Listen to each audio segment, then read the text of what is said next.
I'm Paloma and I have ADHD. I was diagnosed with attention deficit hyperactivity disorder in 10th grade, but getting diagnosed wasn't a quick or easy process. It took 16 years, over 40 hours of testing, and 2 misdiagnoses before I received an ADHD diagnosis, which led me to wonder, why is it so difficult to diagnose ADHD? After doing a little research, I discovered that this was not only a clinical issue, but a gender issue as well.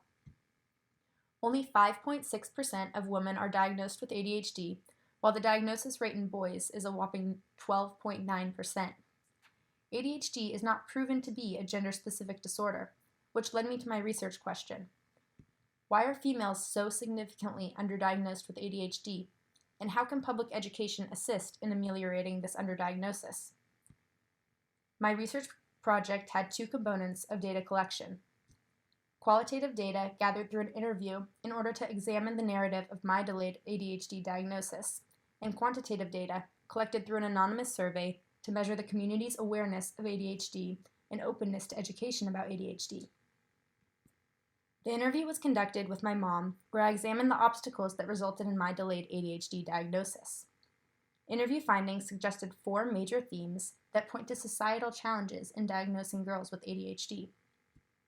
The first challenge was that my impulsivity was disregarded as a young child because it was considered age-appropriate by my teachers and evaluators, and up until high school, my schools were play-based, which accommodated my physical tendencies. The second obstacle was my pleasant, polite manner during ADHD evaluation, due to the clinical and societal stereotype that children with ADHD lack social awareness.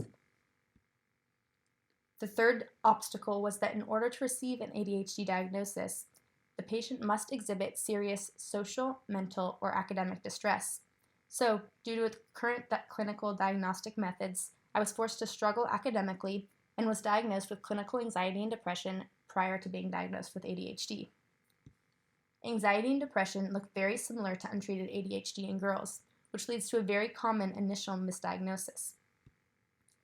After being diagnosed with ADHD, I began medication that successfully mitigated all symptoms of anxiety and depression, as well as my struggles focusing in an academic environment. The quantitative component of data collection utilized a public survey with a sketch depicting what untreated ADHD felt like to me.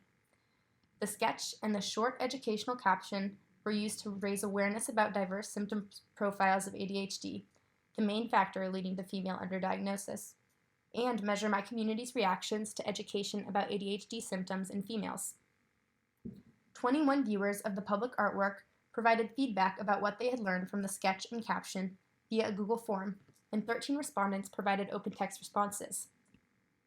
All respondents had heard of ADHD, but only about 1/4 responded that they didn't know much about it.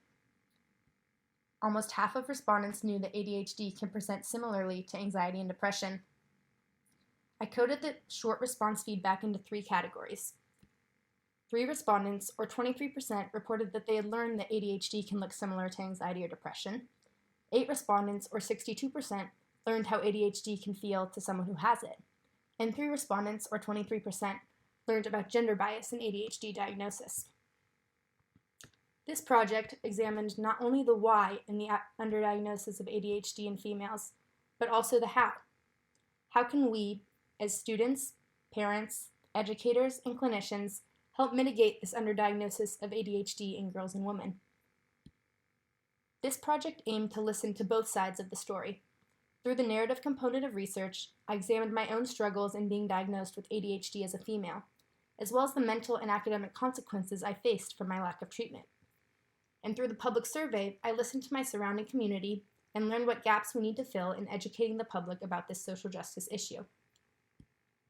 Addressing gender bias and delayed ADHD diagnosis will require more public education and changes to clinical diagnostic methods. For me and many others, the conservative diagnostic approach for ADHD resulted in unnecessary struggles that could have been easily prevented with earlier treatment.